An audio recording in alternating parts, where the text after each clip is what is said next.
Organic bases are Bronsted base, that is, they are proton acceptors, which requires presence of lone pair on an atom, and that atom should be nitrogen, because we have to study only compounds containing nitrogen. अच्छा, मान लीजिए अगर ऐसा आपको एक सवाल दे दे कि compound ऐसा बना करके दिया है, यहां पे OH लगा हुआ है और इस जगह पे लगा हुआ है NH2, और इसमें आपको H+ लिख दिया है कि H+ को खिलाओ। ऑक्सीजन के पास भी लोन पेयर है और नाइट्रोजन के पास भी लोन पेयर है। H+ कौन खाएगा? नाइट्रोजन। क्यों ऐसा? क्योंकि डोनेटिंग टेंडेंसी हम लोग पढ़े हुए कि डोनर अगर सेम पीरियड का है तो जितना कम इलेक्ट्रोनेगेटिव रहेगा उतना अच्छा डोनर है। बोलो। तो ऑक्सीजन और नाइट्रोजन में nitrogen is a better donor. पहला बात तो ये हो गया। तो अगर आपको इस कंपाउंड का कॉन्जुगेट एसिड बनाने के लिए बोलेगा, which means you have to act this compound as base, तो इसको H+ खिलाना होगा। तो इसका कॉन्जुगेट एसिड कैसा बनेगा? तो ये ऐसा रिंग बना दिए, यहां पे OH रह जाएगा और इस जगह पे हो जाएगा NH3+। पहले तो ये क्लियर हुआ कि अगर किसी कंपाउंड में नाइट्रोजन ऑक्सीजन दोनों रहा, बाकी सब चीज कॉमन है, बाकी और कुछ भी चेंजेस नहीं है, तो कौन बेटर डोनर रहेगा? नाइट्रोजन। इसके बाद सेकेंड पॉइंट, अगर मान लो दो अलग अलग लोन पेयर में आप लोगों को डिसाइड करना है कि कौन बेहतर डोनर है। एक लोन पेयर डीलोकलाइज्ड है और एक लोन पेयर लोकलाइज्ड है, तो localized lone pair is a better donor than delocalized lone pair. कोई एक लोन पेयर है बाबू जो रेजोनेंस में अपने में डीलोकलाइज्ड है, तो जो अपने में डीलोकलाइज्ड है वो तो उस एटम पे पूरा पूरा प्रेजेंट ही नहीं है, तो वो H+ को कैसे दे देगा अपने इलेक्ट्रॉन? बात समझिए। जैसे मेरे पे एक लोन पेयर मान लो वो डीलोकलाइज्ड है, तो उस पे तो मेरा ही पूरा हक नहीं है, वो तो अपने बहुत सारा एटम में बटा हुआ है। बोलिए, तो हम किसी को हम H+ को कैसे दे सकते हैं? वो लोन पेयर नहीं दे सकते। तो ये डोनेटिंग टेंडेंसी क्या हो गया? खराब। दूसरा एक और इसका रीजन समझो, मान लो मेरे पे जो लोन पेयर है वो डीलोकलाइज्ड है, तो वो इलेक्ट्रॉन पेयर तो पहले से स्टेबल है ना, तो जो पहले से स्टेबल है वो हम किसी को कैसे डोनेट कर सकते हैं? और अगर किसी एटम पे लोन पेयर लोकलाइज्ड है, मतलब उसी पर इलेक्ट्रॉन बैठा हुआ है, तो वो तो अनस्टेबल हुआ, तो वो उसको किसी को दे सकता है। ये क्लियर हुआ कि डोनेटिंग टेंडेंसी में हम लोग क्या लिखेंगे? Localized lone pair is better base than delocalized lone pair. और एक आखिरी पॉइंट है जिसको मिला करके अब हम लोग सारा सवाल वाल सब देखेंगे। एक लास्ट पॉइंट है कि अगर मान लो दो लोन पेयर है, यहां तो पहले आप समझ गए ऑक्सीजन नाइट्रोजन कोई डीलोकलाइजेशन नहीं है, तो कौन बेटर डोनर है? नाइट्रोजन। फिर मान लो दो नाइट्रोजन आ जाए, जैसे इसका एग्जांपल आप लोग एक दे देते हैं यहां पे लोकलाइज्ड और डीलोकलाइज्ड का। मान लो ऐसा रहता, एक कंपाउंड ऐसा है, इसमें NH2 लगा हुआ है, और दूसरा कंपाउंड ऐसा है, साइक्लोहेक्सेन में NH2 लगा हुआ है, ठीक। और हम बोले कि बताओ इन दोनों में स्ट्रॉन्गर बेस कौन है? क्या लग रहा है? दूसरा वाला। इजी हो गया। अरे यही सवाल एग्जाम पूछेगा। सेकंड वाला हो गया, बिकॉज सेकंड वाला लोकलाइज्ड है, पहला वाला डीलोकलाइज्ड है। क्लियर? ऑक्सीजन और नाइट्रोजन में N is a better donor, ये भी दिख गया आप लोग को, और वहां पे दोनों N पे है लोन पेयर, तो लोकलाइज्ड वाला का डोनेटिंग टेंडेंसी डीलोकलाइज्ड वाले से ज्यादा होगा, तो वो बेटर डोनर हो गया। ठीक है। थर्ड पॉइंट आएगा, मान लो दोनों लोन पेयर नाइट्रोजन पे भी है और मान लीजिए दोनों लोकलाइज्ड है, मतलब ये वाला पॉइंट से नहीं डिसाइड हो रहा है, दोनों लोकलाइज्ड है। अब क्या करें? Basicity proportional to stability of conjugate acid. आपको बेसिसिटी कंपेयर करना है। आप क्या करेंगे? आप उसका कॉन्जुगेट एसिड बना देंगे। कॉन्जुगेट एसिड बनाने का मतलब है उसको एक H+ खिला देंगे और फिर उसका जो प्लस चार्ज अपीयर होगा, H+ खिलाने के बाद जो प्लस चार्ज अपीयर होगा उसका स्टेबिलिटी देख लेंगे। ये N का एक लोन पेयर, यहां पे N का लोन पेयर और यहां पे N का लोन पेयर। ठीक है। मेरे को दिख रहा है कि कोई भी लोन पेयर डीलोकलाइज्ड नहीं है। बोलिए, तो none of the lone pairs are delocalized, कोई डीलोकलाइज्ड नहीं है। तो हम लोग क्या देखेंगे? Basicity proportional to stability of conjugate acid. Conjugate acid का मतलब तीनों लोन पेयर को एक एक H+ खिला दो, तो यहां पे क्या बन गया? NH3+, यहां क्या बन गया? NH2+, यहां क्या बन गया? NH+। Now this nitrogen is sp3 hybridized, this nitrogen is sp2 hybridized and this nitrogen is sp hybridized। बताइए पॉजिटिव चार्ज सबसे ज्यादा स्टेबल किस पे होगा? पहला वाला में, यानी कि इन तीनों का बेसिक स्ट्रेंथ का ऑर्डर ये हो जाएगा। ये कब हम लोग चेक करेंगे? ये वाला पॉइंट जब डीलोकलाइजेशन वाले से बात नहीं बनेगा तब। जब डीलोकलाइजेशन वाले से बात नहीं बनेगा तो हम लोग क्या करेंगे? हम लोग H+ एक खिला देंगे लोन पेयर को, जिसके वजह से N पे प्लस चार्ज आ जाएगा और उस प्लस चार्ज का स्टेबिलिटी देख लेंगे। CH3C double bond O NH2, ये आप लोगों को दिख रहा होगा अमाइड है, बोलिए, और बगल में एक अमीन बना देते हैं CH3CH2 NH2, ये अमीन है। इसका लॉजिक अभी हम बनाएंगे, बट एक चीज पहले तो रट लो, कभी भी अमाइड और अमीन दोनों में नाइट्रोजन कंटेनिंग कंपाउंड है दोनों, जब इन दोनों में कभी भी बेसिक स्ट्रेंथ का कंपैरिजन होगा हमेशा अमीन जीतेगा विदाउट एनी एक्सेप्शन। याद रहेगा क्या बोले? अमाइड और अमीन में कभी भी कंपैरिजन हो, पहले तो रट लो, हमेशा कौन जीतेगा? अमाइड। अब रीजन देखो बाबू, इसमें ध्यान देना, इसमें नाइट्रोजन का लोन पेयर डीलोकलाइज्ड है, दिख गया? इसमें नाइट्रोजन का लोन पेयर डीलोकलाइज्ड नहीं है, बट हो सकता है कि किसी अमीन में नाइट्रोजन का लोन पेयर डीलोकलाइज्ड होता। बोलो, अगर ये वाला भी, हम इसलिए पहले बोले याद कर लो, अगर इसमें और इसमें भी कंपैरिजन होता तब भी ये जीतता। ये बुझाया अभी क्या बोले हम? कभी भी अमाइड वर्सेस अमीन का बात करोगे हमेशा कौन जीतेगा? अमीन। इसको याद कर लो। यहां तो आपको स्ट्रेट अवे दिख रहा है, यहां डीलोकलाइजेशन नहीं है, लेकिन हम बोल रहे हैं कि यहां पे तो डीलोकलाइजेशन है ना, फिर भी कंपैरिजन करते तो ये जीत जाता। ठीक है, अब दूसरा पॉइंट पे आओ। ये एन का लोन पेयर डीलोकलाइज्ड है, लेकिन ओ का लोन पेयर डीलोकलाइज्ड नहीं है। ठीक है, ये ओ डोनर है, एन डोनर नहीं है। ये इस केस में अमाइड एन डोनर नहीं है, बिकॉज एन का लोन पेयर डीलोकलाइज्ड है, और ओ डोनर है क्योंकि ओ का लोन पेयर डीलोकलाइज्ड नहीं है। So this amide is O donor, O donor, and this amine is N donor. तो हम लोगों को तो पता है कि एन डोनर और ओ डोनर में कौन जीतता है? एन डोनर, इसलिए अमीन हमेशा जीतेगा। बाबू ये वाला भी एग्जांपल अगर लोगे ना, तो एन का लोन पेयर भले ही डीलोकलाइज है, बट है तो एन डोनर ना। क्लियर रहा क्या बोले? हम बोल रहे amide is worse base than amine always, and the reason is not delocalization, the reason is amide is O donor and amine is N donor, और अमीन हमेशा आगे रहेगा। यानी कि इस वाले केस में कभी अगर आपको बोला जाए कि इसमें ना एक H+ डाल दो, तो वो H+ आप किस पे अटैच करोगे?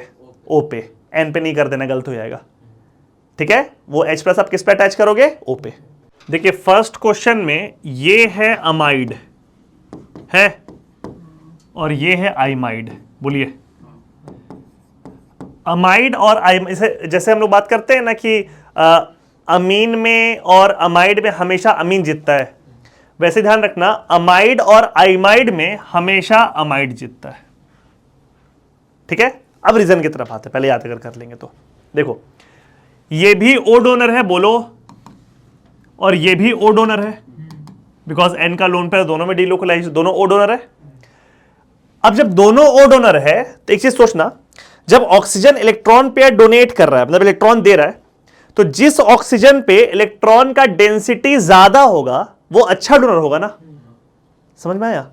जब दोनों ओ डोनर है तो जो ऑक्सीजन के पास इलेक्ट्रॉन का डेंसिटी ज्यादा होगा वो बेहतर डोनर होगा। तो अब कंपेयर करो दोनों में इलेक्ट्रॉन का डेंसिटी किस ऑक्सीजन पे ज्यादा है। यहां पे ये एन का लोन पेयर ये इधर गया, ये इधर गया, तो इसके अगले रेजोनेटिंग स्ट्रक्चर में ओ पे माइनस आ गया, यानी कि रेजोनेंस हाइब्रिड बनाएंगे तो ओ पे एक ठीक ठाक डेल्टा माइनस रहेगा। ठीक, यहां ये एन का लोन पेयर क्रॉस कॉन्जुगेशन में, ठीक, या तो आपका H+ इसके पास जाएगा या आपका H+ इसके पास जाएगा, दोनों के पास एक साथ तो नहीं जा सकता, एक ही के पास जाएगा। तो मान लो इसके पास जा रहा है, तो अब बताइए इसके क्रॉस कॉन्जुगेशन के वजह से ऑक्सीजन के पास इलेक्ट्रॉन का डेंसिटी ज्यादा हुआ कि कम? कम, क्योंकि अगर ये पार्ट नहीं होता तो ये पूरा डीलोकलाइजेशन करके, मतलब रेजोनेंस करके इस पे -1 आता। बोलिए, लेकिन यहां पर क्या हो रहा है कि इधर भी तो डीलोकलाइजेशन हो रहा है, यानी कि इसमें टोटल रेजोनेटिंग स्ट्रक्चर्स कितना बनेगा? 3, जिसमें से एक ही में ना इस O पे माइनस है, जबकि इसमें कितना बनेगा? 2, जिसमें एक पे O माइनस है। तो अब बताइए ज्यादा O माइनस किस पे रहेगा? इसमें रहेगा।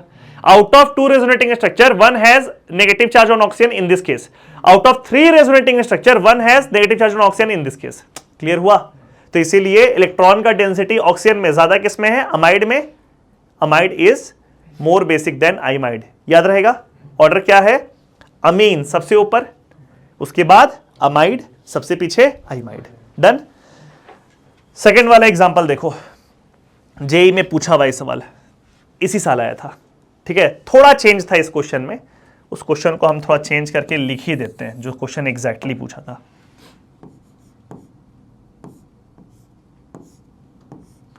ऐसा कुछ खास डिफरेंस नहीं है जो हम लिखे थे और जो ये लिखे, बिकॉज जो हम लिखे थे उसमें भी नाइट्रोजन का लोन पेयर डीलोकलाइज नहीं था, यहां पे नाइट्रोजन का लोन पेयर डीलोकलाइज नहीं। ये 2024 का क्वेश्चन है, ठीक है। इन चारों में आपको कंपेयर करना है बेसिक स्ट्रेंथ। एक तो मेरे को दिख रहा है कि इन चारों में इसमें डीलोकलाइज है लोन पेयर, बोलो, और इसमें भी डीलोकलाइज है लोन पेयर, बोलिए। तो ये दोनों तो भाई खराब बेस हो गया, बच गया बी और सी। बी और सी दोनों में लोन पेयर लोकलाइज्ड है, तो फिर लोकलाइज्ड लोन पेयर होने पर हम लोग क्या करते हैं, कॉन्जुगेट एसिड बना करके उसका स्टेबिलिटी देखते हैं। तो अपने दिमाग में इसमें एक H+ लगा दो और इसमें भी H+ लगा दो, ठीक है, लगा दिए। दोनों H+ लगाने के बाद प्लस चार्ज ज्यादा स्टेबल किसमें है, बी या सी, बी या सी, बी में दिखा, क्योंकि ये वाला नाइट्रोजन sp3 है और ये वाला नाइट्रोजन sp2 है। क्लियर हुआ। तो जब कॉन्जुगेट एसिड बनाएंगे तो sp2 पे प्लस चार्ज, खराब बात है। तो सबसे अच्छा बेस कौन हो जाएगा, बी। ये आया समझ में। फिर कौन हो जाएगा, सी। अब बच गया ए और डी। ए और डी दोनों में लोन पेयर डीलोकलाइज्ड है। ज्यादा परफेक्टली डीलोकलाइज्ड किसमें है, डी में, क्योंकि डी में ध्यान से देखो loan pair is a part of aromatic ring. उसको ऐसे सोचो, अगर ये नाइट्रोजन अपना लोन पेयर H+ को दे दे तो रिंग का एरोमेटिसिटी गायब हो जाएगा, नुकसान बड़ा है। तो ये लोन पेयर नहीं देगा। आया समझ में जो बात हम बोले, क्या बोले अभी हम, ये जो लोन पेयर एन पे दिख रहा है it is a part of aromatic ring. इस लोन पेयर के वजह से आपका रिंग एरोमेटिक है ना। जब बॉन्ड तोड़ोगे तो लोन पेयर वाले को माइनस दोगे ना, तो लोन पेयर के वजह से ये वाला रिंग एरोमेटिक है। तो अगर ये लोन पेयर हम H+ को दे दें तो इसका एरोमेटिसिटी गायब हो जाएगा, जो तो बहुत बड़ा नुकसान है। तो ये लोन पेयर नहीं देना चाहेगा। या आप ऐसे बोल लो कि इसका लोन पेयर भी डीलोकलाइज्ड है, इसका लोन पेयर भी डीलोकलाइज्ड है। ज्यादा परफेक्टली डीलोकलाइज्ड कौन सा है, वो वाला, बिकॉज वो एरोमेटिक बना रहा है रिंग को डीलोकलाइजेशन के साथ। ये रिंग भले एरोमेटिक है लेकिन this loan pair is not part of aromatic ring, बुझा रहा है। तो इन दोनों में ज्यादा परफेक्टली डीलोकलाइज्ड कौन है, डी। तो इसीलिए डी बॉटम पे चला जाएगा। तो क्या ऑर्डर हो गया, सी के बाद ए और सबसे पीछे डी। इन दोनों में फिर से बेसिक स्ट्रेंथ कंपेयर करना है। कौन ज्यादा बेसिक लग रहा है, फर्स्ट वाला कि सेकंड वाला। This one is N donor, this one is O donor. अब देखो समझो, ये तो प्रॉपर अमाइड हुआ ना, ये अमाइड है। तो अमाइड में ये एन का लोन पेयर इधर, ये इधर, तो ओ डोनर हुआ ना ये तो। और यहां पे जब एन का लोन पेयर डीलोकलाइज्ड ही नहीं है ड्यू टू ब्रेड्स रूल, तो ऑब्वियसली ये एन का जो लोन पेयर है वही ना डोनर कैसा काम करेगा। तो वो हो गया एन डोनर, ये हो गया ओ डोनर, और एन डोनर बेटर होता है इसलिए वो जीत गया। क्लियर। इन दोनों में ज्यादा बेसिक कौन है, दूसरा वाला। रीजन SIR दिखा क्या, यहां पे ये एन का लोन पेयर डीलोकलाइज्ड है, सबको दिख गया। लेकिन इस केस में ये एन का लोन पेयर डीलोकलाइज्ड नहीं है ड्यू टू SIR। ये वाला बॉन्ड घूम गया जिसकी वजह से delocalization of lone pair on nitrogen has been inhibited. Reason क्या है, इसमें क्या लगेगा, SIR, जिसके वजह से उसका लोन पेयर डीलोकलाइज्ड नहीं रहेगा रिंग के साथ।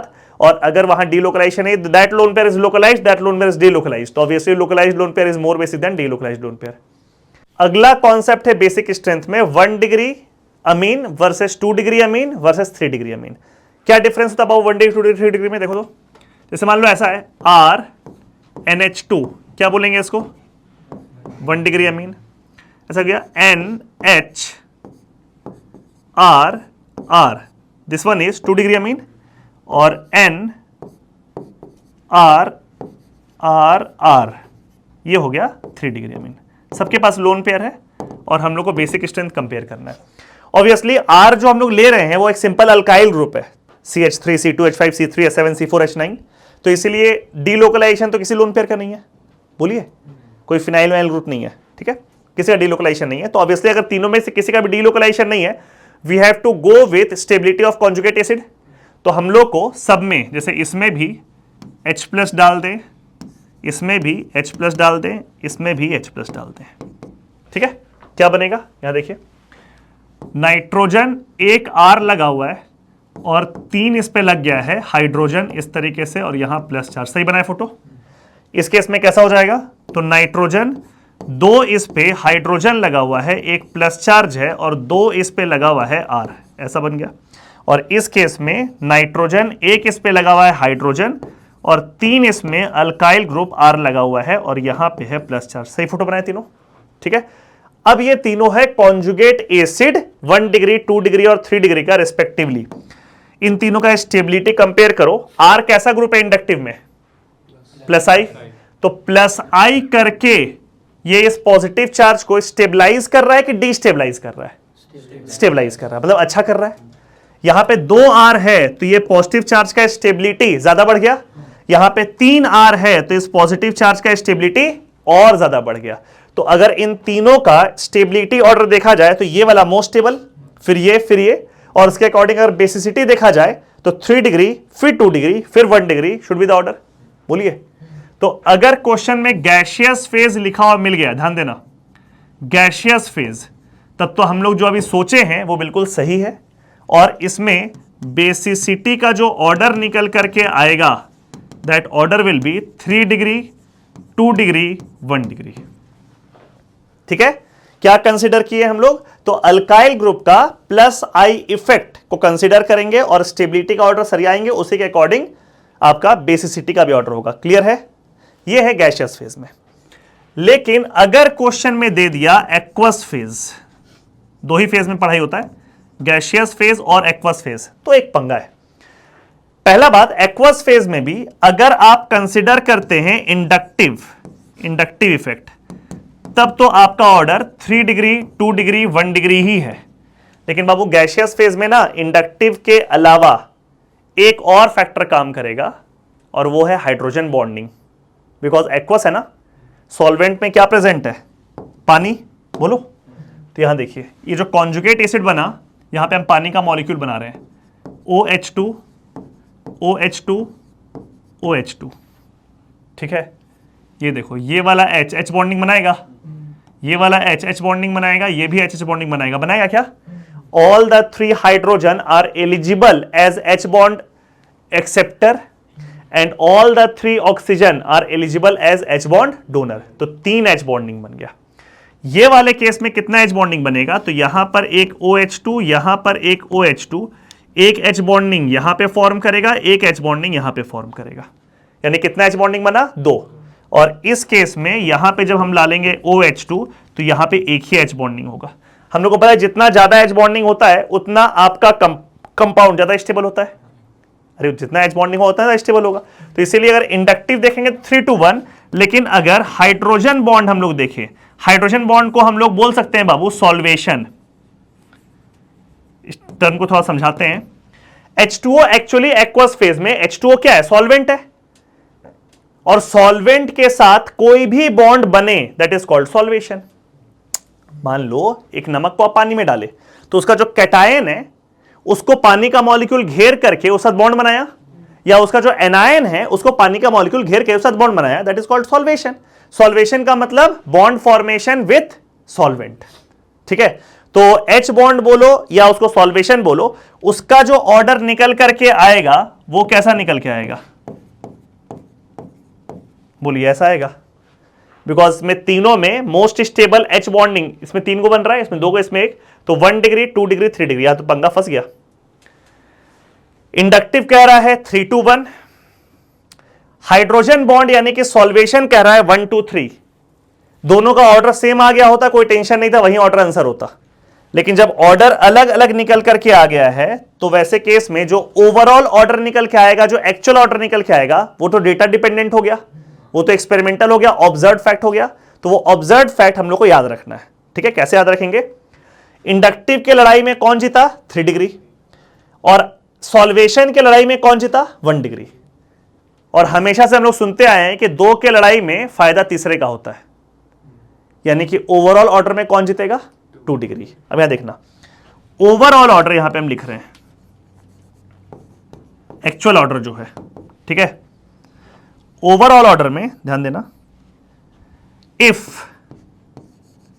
R इज CH3, ये जो R है ये है alkyl group CH3, then the order is 2 degree, 1 degree, 3 degree,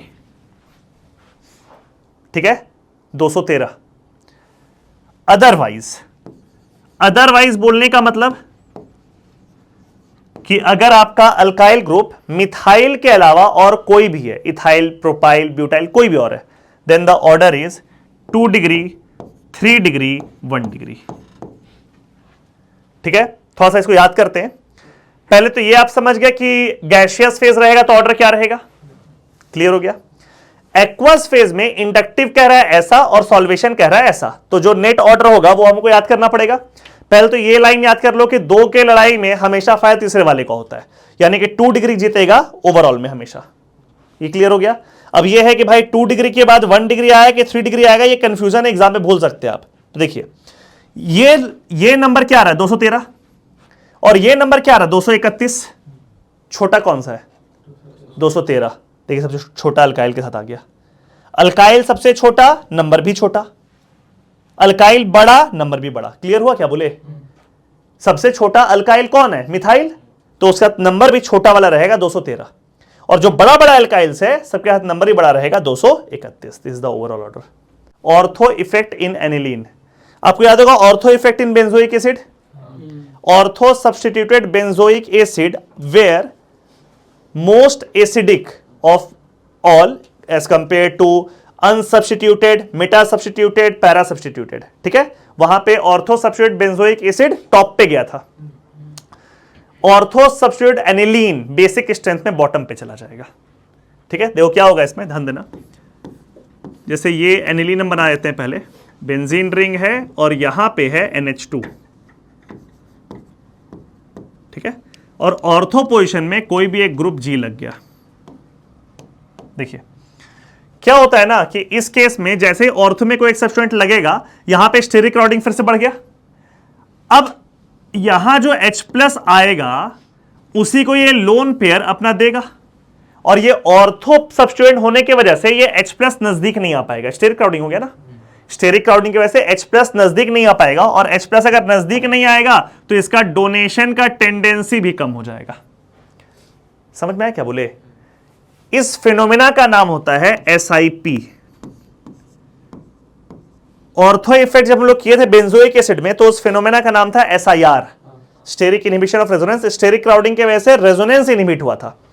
यहां पे इस फिनोमेना का नाम है SIP। SIP का फुल फॉर्म है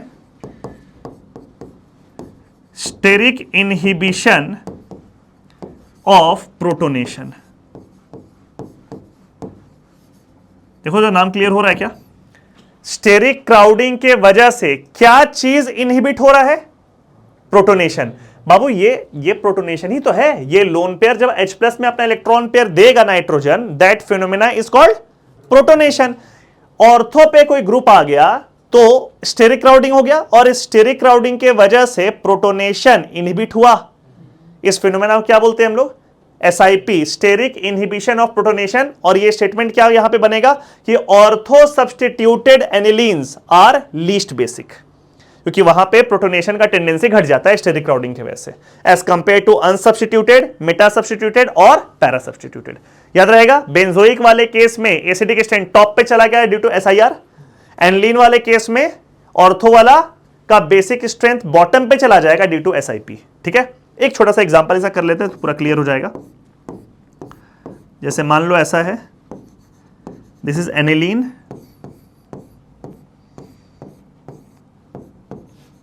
NH2 ऑर्थो पे लगा दिए CH3, फिर NH2 मेटा पे लगा दिए CH3, और यहां पर NH2 पैरा पे लगा दिए CH3, ठीक है। फर्स्ट वाले केस में नो इफेक्ट बोलो। सेकेंड वाले केस में बाबू सीधे लिख देते हैं हम ऑर्थो इफेक्ट, ठीक है, और कुछ भी नहीं देखेंगे, ऑर्थो इफेक्ट। थर्ड वाले केस में CH3 मेटा पे है तो प्लस आई लिखिए, और फोर्थ वाले केस में प्लस H और प्लस आई लिखें। बोलिए, अब आप लोग बताइए कि जो प्लस वाला इफेक्ट है उसके वजह से बेसिक स्ट्रेंथ बढ़ेगा या घटेगा? दिख गया क्या? प्लस वाले की वजह से बेसिक स्ट्रेंथ बढ़ेगा। कैसे बढ़ेगा? देखो, एक H चिपका दिए इसमें, जिसके वजह से N पे आ गया प्लस चार्ज।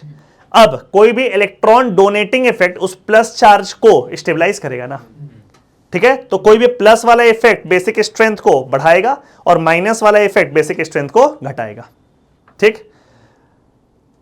अगर हम लोग ऑर्थो इफेक्ट को नहीं लेते, यहां पे ऑर्थो इफेक्ट को कंसिडर नहीं किए होते, तो ध्यान से देखो, ये बी वाला टॉप पे चला जाता बेसिक स्ट्रेंथ में, बिकॉज CH3 ऑर्थो पे है तो प्लस H भी लगाता और प्लस I भी लगाता टॉप पे। बोलो, लेकिन ऑर्थो इफेक्ट के वजह से ये बी वाला कहां चला जाएगा? बॉटम पे, ड्यू टू ऑर्थो इफेक्ट, है ना? क्योंकि ortho substituted benzoic acid are least basic. Clear है? अब बच गया A, C और D। इन दोनों में जरा से कंपेयर कर लो। मेरे को लग रहा है A, C और D में बॉटम पे A जाएगा, दिख गया क्या? फिर C जाएगा और D टॉप पे जाएगा, D टॉप पे जाएगा। ये क्लियर हुआ? पक्का? ठीक है। और अगर मान लो नॉर्मली ऑर्थो वाला कोई क्वेश्चन नहीं आता है, इस तरह का सवाल दे देता है, देखिए जैसे यहां NH2 इस जगह पे लगा दो OCH3,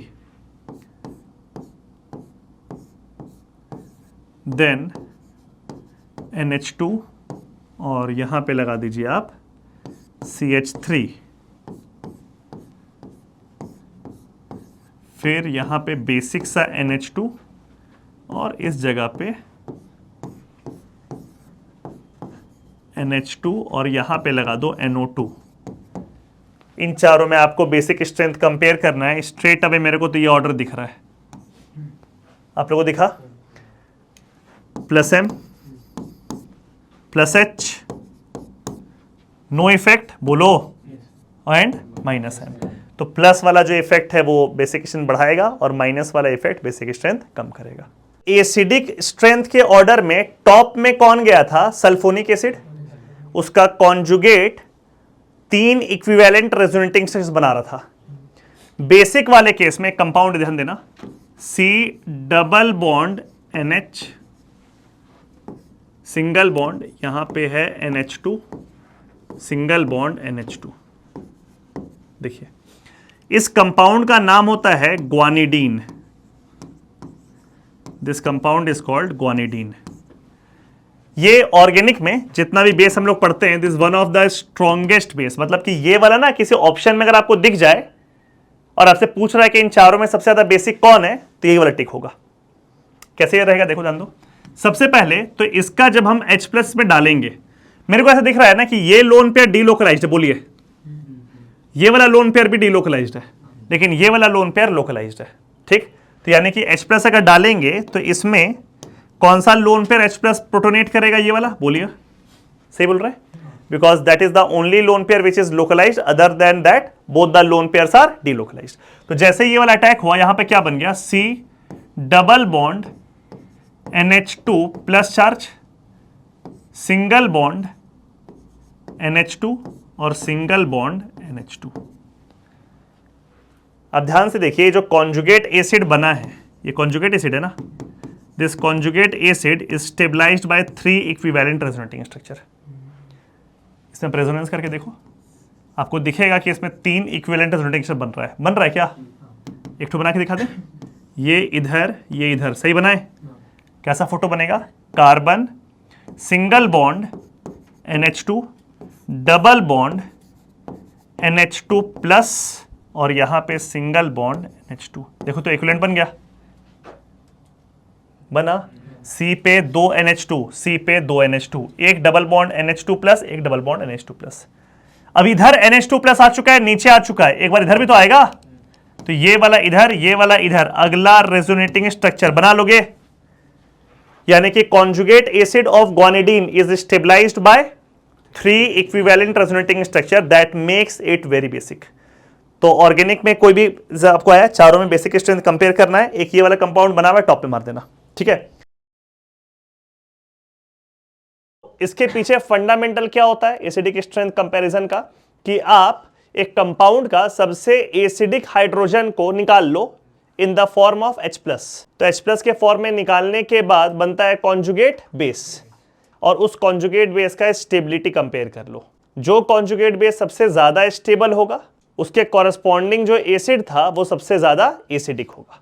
तो हम लोग ऐसा कह सकते हैं कि acidic strength is proportional to stability of conjugate base. लेकिन हर बार क्या होगा ना कि ये स्टेबिलिटी ऑफ कॉन्जुगेट बेस जो आप बनाएंगे, जो नेगेटिव चार्ज उसमें आएगा कॉन्जुगेट बेस में, उसको आप लॉजिकली कंपेयर नहीं कर पाएंगे। कभी कभी परेशानी होगा आपको लॉजिकली कंपेयर करने में कि नहीं मेरे को दिख ही नहीं रहा है, एक फैक्टर बोल रहा है ये ज्यादा स्टेबल होगा, एक फैक्टर बोल रहा है ज्यादा स्टेबल होगा। तो वैसे केस में हम लोग जाएंगे फिर डेटा की तरफ, यानी कि पीके वैल्यू यानी के वैल्यू की तरफ। और सेकेंड वाला पॉइंट जहां पे हम लोग डेटा की तरफ जाएंगे उसमें हम लोग क्या लिखेंगे, that acidic strength is proportional to K of the acid, dissociation और ionisation constant of the acid. जितना ज्यादा के का वैल्यू होगा उतना एसिडिक स्ट्रेंथ ज्यादा होगा। इन जनरल जो एसिडिक स्ट्रेंथ का ऑर्डर होता है वो आपके सामने बोर्ड में लिखा हुआ है, जो जनरल आप लोगों को याद करना है ये वाला ऑर्डर को। सबसे टॉप में ध्यान से देखो सल्फोनिक एसिड आ रहा है, दिख रहा है। सल्फोनिक एसिड ऑर्गेनिक में सबसे अच्छा सबसे स्ट्रॉन्ग एसिड होता है। क्यों सबसे स्ट्रॉन्ग है देखो ध्यान से, जब इसका आप कॉन्जुगेट बेस बनाएंगे यानी कि ये वाला H निकालोगे, बोलो H+ के फॉर्म में, तो यहां O पे माइनस आएगा। That conjugate base is stabilised by 3 equivalent resonating structures. सबको दिख गया?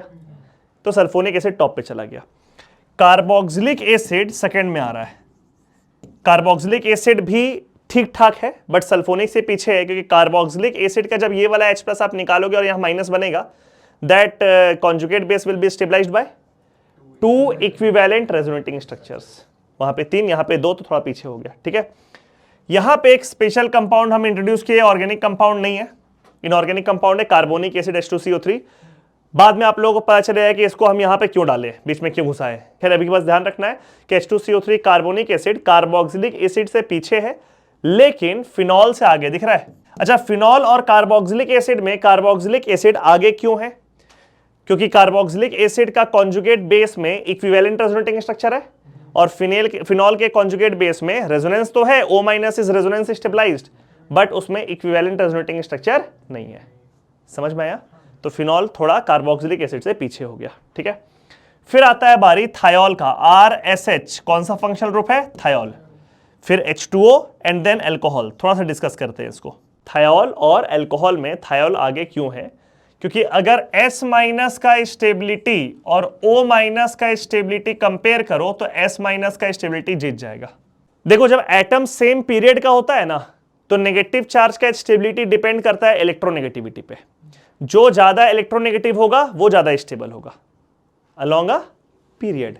यानी कि अगर हम बात करते हैं O- और N- के बीच का स्टेबिलिटी का, तो कौन ज्यादा स्टेबल होता? O-, बिकॉज दोनों सेम पीरियड का है और इसलिए ज्यादा इलेक्ट्रोनेगेटिव आइटम पे negative charge will be more stable. लेकिन जब आप एक ग्रुप पे बात करते हैं तो इलेक्ट्रोनेगेटिविटी नहीं बल्कि हम लोग साइज देखते हैं। जो साइज में बड़ा होता है उस पर नेगेटिव चार्ज ज्यादा स्टेबल होता है क्योंकि वो नेगेटिव चार्ज को अच्छे से एकोमोडेट कर सकता है। आया समझ में? यानी कि कभी आप लोग को अगर ये मिल जाए कि फ्लोराइड, क्लोराइड, ब्रोमाइड और आयोडाइड में स्टेबिलिटी का ऑर्डर सरियाइए, तो स्टेबिलिटी का ऑर्डर बाबू ये हो जाएगा, फ्लोराइड से ज्यादा स्टेबल क्लोराइड, उससे ज्यादा स्टेबल ब्रोमाइड और सबसे ज्यादा stable iodide. Let's see alcohol and पानी। अल्कोहल और H2O में H2O ज्यादा एसिडिक है। थोड़ा कंपेयर किया जाए इसको। इसका कॉन्जुगेट बेस क्या बनेगा? OH-। इसका कॉन्जुगेट बेस क्या बनेगा? RO-। बोलिए, जिसमें से R जो है ये तो प्लस आई ग्रुप है ना, तो उसका प्लस आई इफेक्ट O- को स्टेबलाइज करेगा कि डिस्टेबलाइज? डिस्टेबलाइज। अब समझ गए H2O आगे क्यों है? क्योंकि इसके कॉन्जुगेट बेस में ऐसा कोई डिस्टेबलाइजिंग फैक्टर नहीं है। फिर ये ऑर्डर बहुत बेसिक सा है, अल्काइन है। एक H2 फिर से अलग सा एक कंपाउंड आ गया है, ध्यान में रखेंगे, बहुत काम का है, आगे हम लोग को रिएक्शन में यूज होगा। अल्काइन है, H2 है, ammonia, amine, this is amines, then alkene, then alkane. ये आखिरी या कुछ कंपैरिजन कर लेते हैं। जैसे H2O अल्कोहल से आगे है due two plus I effect of R, alkyl group, उसी वजह से अमोनिया और अमीन में अमोनिया आगे होगा, बिकॉज यहां पर भी R का प्लस आई इफेक्ट इसको खराब करेगा, कॉन्जुगेट बेस को। डन है।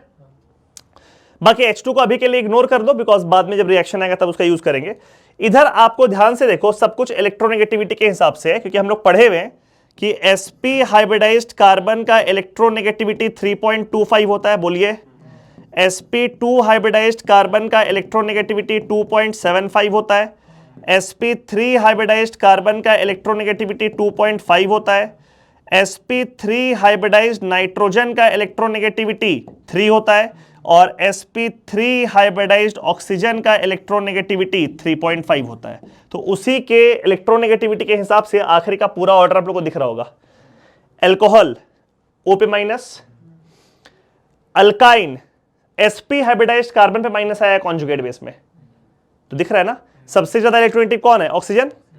फिर कौन है? sp hybridised carbon. sp hybridised carbon के बाद देखो अमीन आया है, यानी कि नाइट्रोजन sp3 वाला 3 दिखा। फिर कौन आया? sp2 वाला कार्बन 2.75, और लास्ट में sp3 वाला कार्बन 2.5। पूरा क्लियर हुआ? ये ऑर्डर ध्यान रहेगा। लेकिन इसमें एक बात ध्यान रखना, ये जो अल्काइन यहां बीच में आया है ना, it should be terminal alkyne. Terminal alkyne का मतलब समझ में आया क्या हुआ? टर्मिनल अल्काइन का मतलब वो अल्काइन और ट्रिपल बॉन्ड है ना, वो एक कोना में होना चाहिए। अब वो कोना में होगा तब ना उस पर एक हाइड्रोजन होगा, समझे? जैसे मान लो कि हम अल्काइन यहां पे एक फोटो बनाते हैं, ऐसे किनारे बना रहे, देखो ये वाला अल्काइन एक टर्मिनल अल्काइन है, दिख रहा है? ये वाला अल्काइन एक टर्मिनल अल्काइन है, क्योंकि यहां पे इस कार्बन के पास एक हाइड्रोजन है। तो वो वाला H किससे जुड़ा हुआ है? sp हाइब्रिडाइज्ड कार्बन से, तो वो H एसिडिक है। लेकिन मान लीजिए हम ऐसा फोटो बना दें, तो क्या ये वाला अल्काइन, अल्काइन तो है, क्या ये अल्काइन एसिडिक है? नहीं, बिकॉज में sp हाइब्रिडाइज्ड जो कार्बन है उसके पास कोई हाइड्रोजन नहीं है। क्लियर हुआ? तो जो अल्काइन आया है कौन सा अल्काइन होगा? टर्मिनल। यानी कि इन दोनों में ज्यादा स्टेबल कौन होगा? पहला वाला टर्मिनल अल्काइन। सेकेंड वाले में तो sp हाइब्रिडाइजेशन पे कोई हाइड्रोजन ही नहीं है। ठीक है, ये वाला एक बेसिक सा ऑर्डर आप लोगों को याद होना पड़ेगा। क्लियर है ऑर्डर? पहले लॉजिक क्या है? कॉन्जुगेट बेस का स्टेबिलिटी, और अगर उससे लॉजिकली नहीं दिखेगा तो Ka का वैल्यू पे हम लोग जाएंगे आगे चल करके। ठीक है, जनरल ऑर्डर क्या है? Sulphonic acid, carboxylic acid, H2CO3, phenol, thiol, H2O, alcohol, terminal alkyne, H2, ammonia, amine, alkene and alkane. This general order. ये मिनिमम ऐसा इसमें कंपाउंड्स है जो आपको याद रखना है। इससे कम वाला ऑर्डर में बहुत ही कम हो जाएगा, फिर उसमें बहुत कुछ छूट जाएगा। ठीक है, अब हम लोग क्या करेंगे, ये वाला ऑर्डर एक बार ध्यान में रखने के बाद with in the functional group हम लोग देखेंगे एसिडिक स्ट्रेंथ का ऑर्डर। ठीक है, चारों का एसिडिक स्ट्रेंथ का ऑर्डर सर आइए।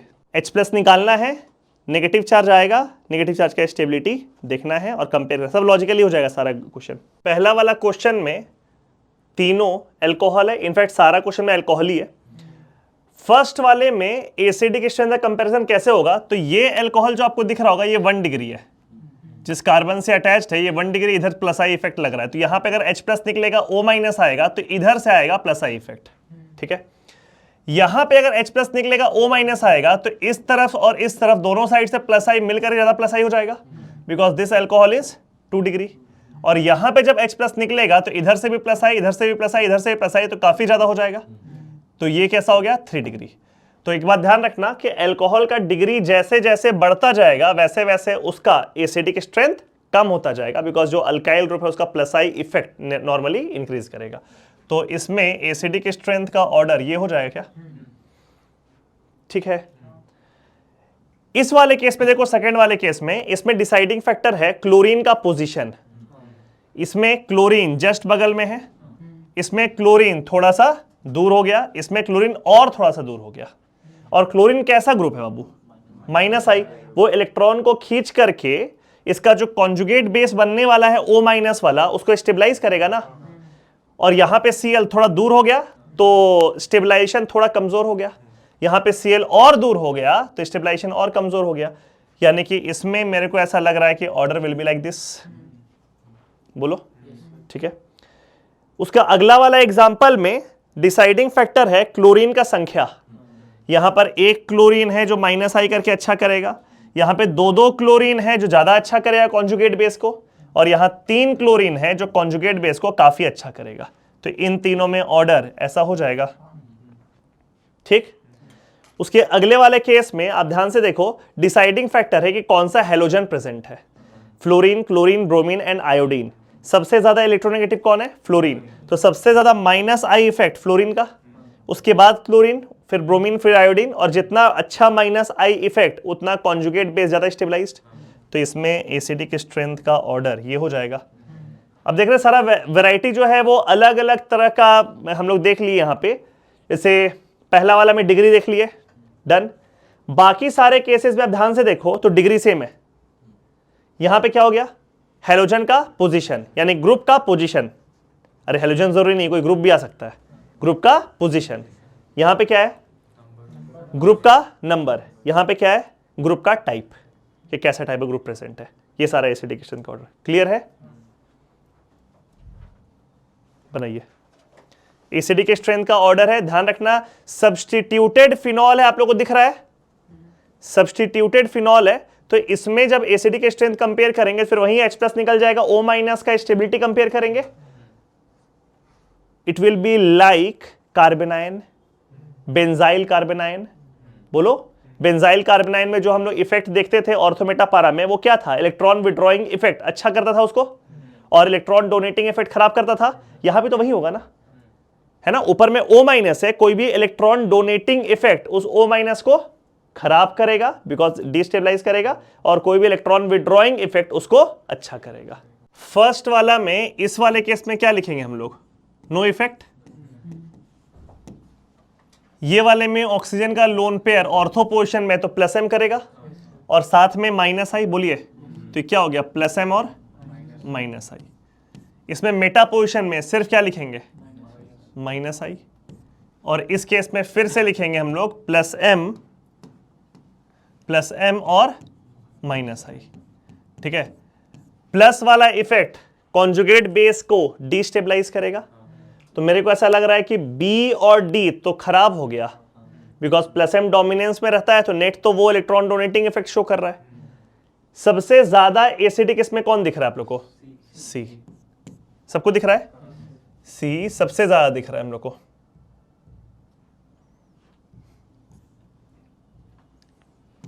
C टॉप पे। फिर मेरे को लग रहा है A होगा, कम से कम नो इफेक्ट तो है। अब B और D दोनों ही खराब है +m की वजह से, लेकिन B थोड़ा सा अच्छा है -i की वजह से, है ना। +m दोनों को खराब कर रहा है, लेकिन -i थोड़ा सा जान बचा दे रहा है B वाले का, ठीक है। तो फिर यहां पे कौन आ जाएगा? B, और सबसे खराब D। सब लोग क्लियर है? कोई डाउट नहीं। सेकेंड वाले एग्जाम्पल में क्लोरीन है सिर्फ। क्लोरीन का डोमिनेंस इफेक्ट कौन सा रहता है? -i। तो हम लोग सिर्फ इंडक्टिव को कंसिडर करेंगे। तो इंडक्टिव मतलब -i जो कि अच्छा करता है एसिडिक स्ट्रेंथ। सबसे ज्यादा कौन अच्छा होगा? B, ऑर्थो पे इसीलिए। फिर C, फिर D, और सबसे खराब हो जाएगा A, बिकॉज वहां पे Cl लगा हुआ नहीं है, ठीक। फिर इस एग्जाम्पल को देखो, इसमें नो इफेक्ट। इस केस में क्या लिखें? -m और -i दोनों ही अच्छा करने वाला इफेक्ट है। इस केस में क्या लिखें? -i, ठीक है। और इस केस में क्या लिखे? फिर से -m और -i। इस बार तो सब कुछ अच्छा होने वाला है। सबसे अच्छा B और D होगा -m की वजह से। -m तो टाई हो गया, -i ज्यादा किसका है? B का। तो टॉप पे कौन चला गया? B, ठीक। उसके बाद D, फिर ये ऑर्डर लॉजिकली होना चाहिए, लेकिन डेटा जो बोला उसके अनुसार B और D स्वैप कर गया। डेटा के अनुसार B थोड़ा सा कम एसिडिक दिखा और D थोड़ा सा ज्यादा एसिडिक दिखा, according to the value of K।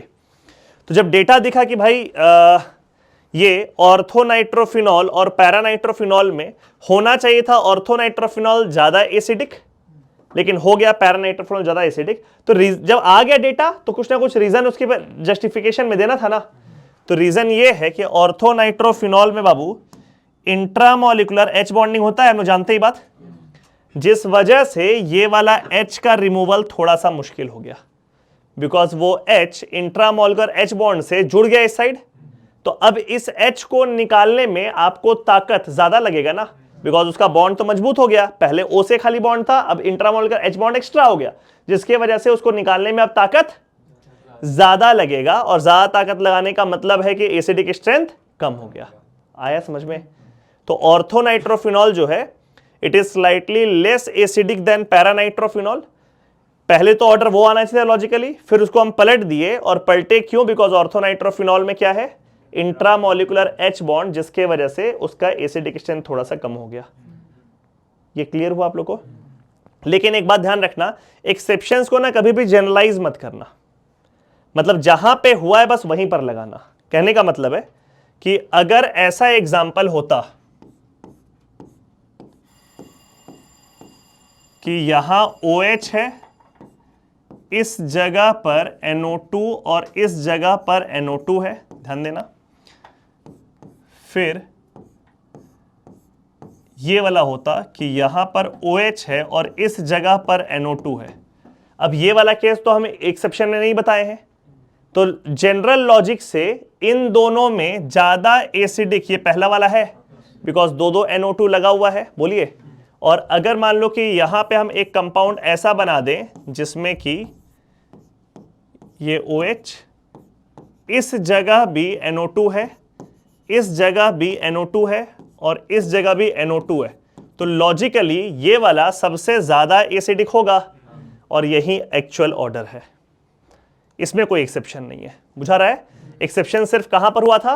ऑर्थोनाइट्रो में और पैरानाइट्रो में। अदरवाइज इस समय ये नहीं बोलना है कि यहां पे देखिए इंट्रामोलिकुलर, यहां इंट्रामोलिकुलर हो गया, नहीं, सब नहीं करना है। जहां जो लॉजिक नॉर्मल जा रहा है वही नॉर्मल लॉजिक को हम लोग फॉलो करेंगे। क्लियर है सब लोग को? ये पहला वाला जो कंपाउंड है, इस कंपाउंड का नाम होता है पिक्रिक एसिड। फिनॉल में दोनों ऑर्थो और पैरा पोजीशन में NO2 लगा हुआ पिक्रिक एसिड, काफी एसिडिक होता है पिक्रिक एसिड, इसलिए तो अलग से नाम भी मिला है इसको। ठीक है, अच्छा खासा एसिडिक स्ट्रेंथ है इसका, तीनों NO2 की वजह से। क्लियर? अच्छा, अगर मान लो ऐसा कंपैरिजन करने के लिए आ जाए कि ये OH है, F लग गया, और यहां पे OH है और यहां पे Cl लग गया, तो हम लोग एक चीज पढ़े थे ना, बेंजीन रिंग से जब F और Cl लगा हुआ रहता है तो नेट इलेक्ट्रॉन विड्रॉइंग Cl ज्यादा होता है। देखो समझाते हैं। अगर कोई बोलेगा कि F और Cl में इंडक्टिव माइनस आई ज्यादा किसका है, तो बोलेंगे F, बिकॉज ऑफ इलेक्ट्रोनेगेटिविटी। लेकिन बाबू साथ में मेसोमेरिक लग तो रहा है ना, डोमिनेंस में भले नहीं बट लग तो रहा है ना।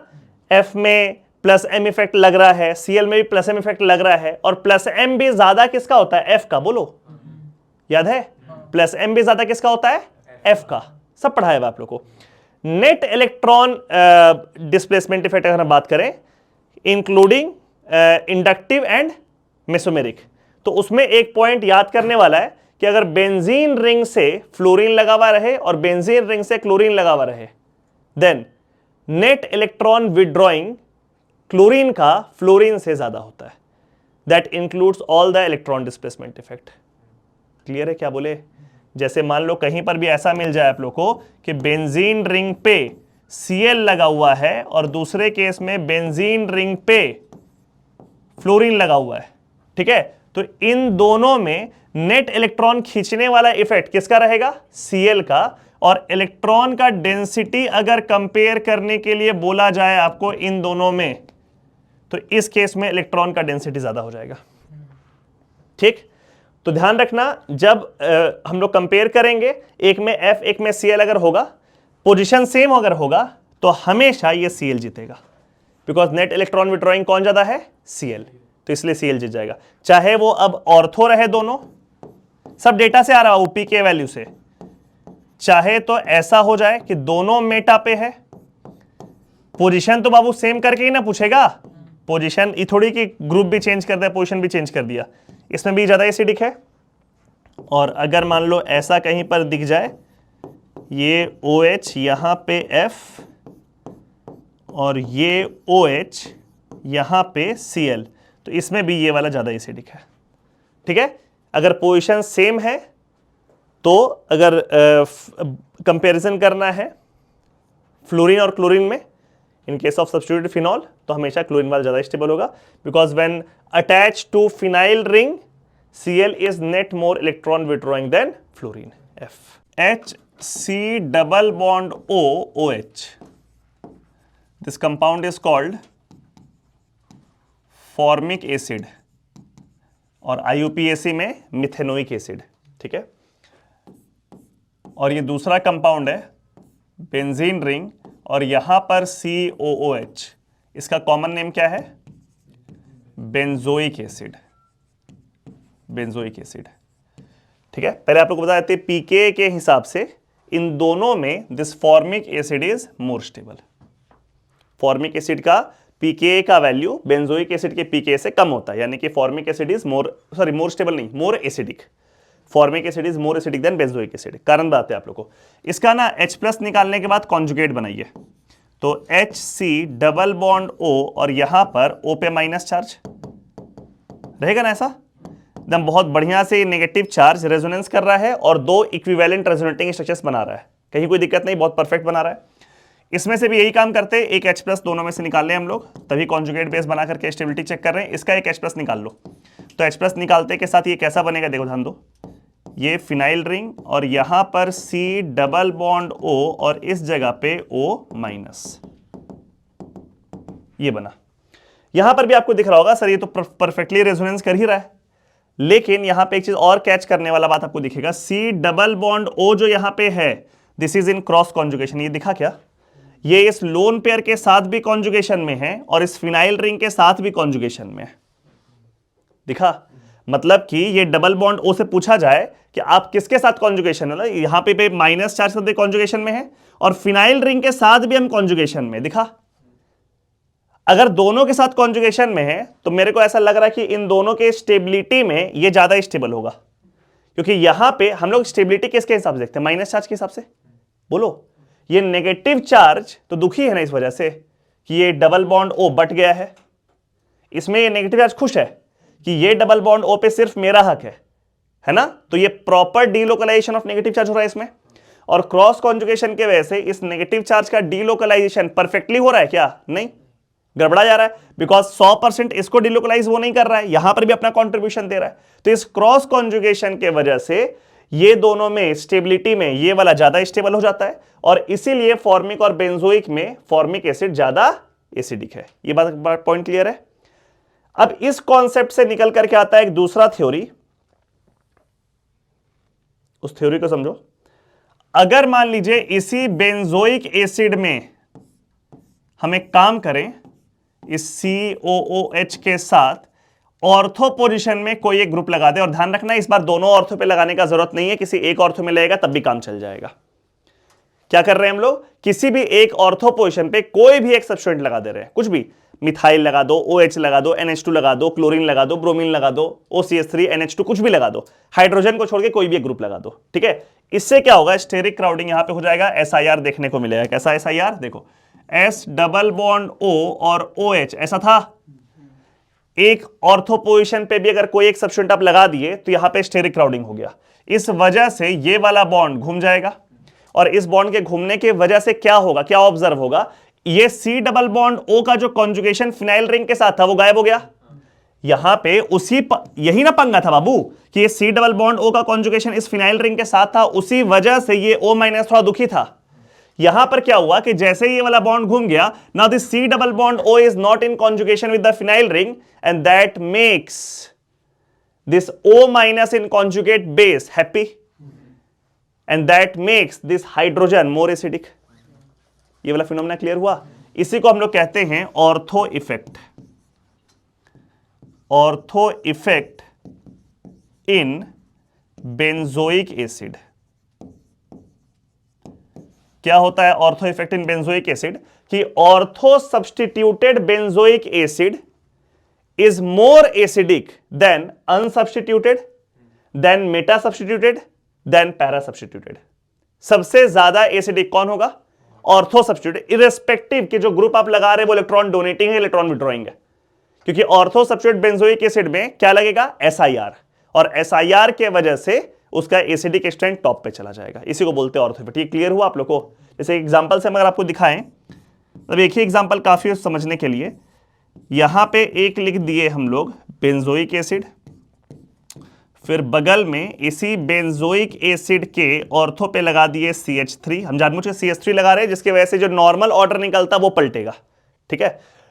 फिर यहां पे हम लगा दिए एक COH बेंजोइक एसिड के साथ मेटा पोजीशन पर CH3, और एक में लगा दिए हम लोग पारा पोजीशन पे CH3, COOH CH3। अगर इसका H+ निकालने के बाद कॉन्जुगेट बेस बनाएंगे तो कोई भी इलेक्ट्रॉन डोनेटिंग इफेक्ट उसके एसिडिक स्ट्रेंथ को घटाएगा, और कोई भी इलेक्ट्रॉन विड्रॉइंग इफेक्ट उसके एसिडिक स्ट्रेंथ को बढ़ाएगा। बोलिए, ठीक है। लेकिन वो वाला इफेक्ट हम लोग ऑर्थो इफेक्ट के बाद देखेंगे, यानी कि फर्स्ट वाले में हम लोग क्या देखेंगे, नो इफेक्ट। सेकेंड में हम लोग क्या लिखेंगे, ऑर्थो इफेक्ट, है ना। हम लोग और कुछ नहीं लिखेंगे, +H और +I सब कुछ नहीं। थर्ड में हम लोग बाबू +I लिखेंगे क्या, और फोर्थ में हम लोग +I और +H दोनों लिखेंगे, बोलो, है ना।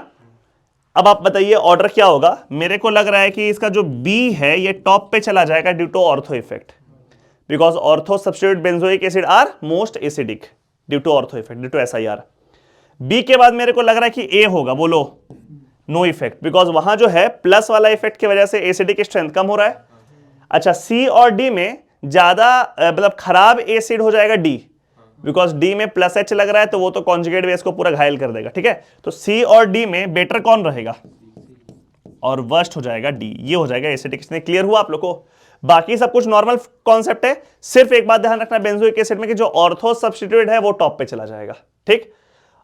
इसमें आप गौर से देखो, अगर आप ऑर्थो इफेक्ट नहीं लगाए होते तो आपका जो B टॉप पे है वो बॉटम पे होता, ये दिख रहा है, बिकॉज B जो है CH3 इस पे +H और +I दोनों लगाते और +I भी टॉप पे लगता और उसका ऑर्डर में वो बॉटम पे चला जाता, लेकिन क्योंकि ऑर्थो इफेक्ट लगा है तो वो टॉप पे चला गया। तो ये कॉन्सेप्ट वाला बात है। एग्जाम में B बॉटम पे भी रहेगा एक ऑप्शन और B टॉप पे भी रहेगा एक ऑप्शन, जिसको SIR और ऑर्थो इफेक्ट पता है वो टॉप वाले को टिक करेगा।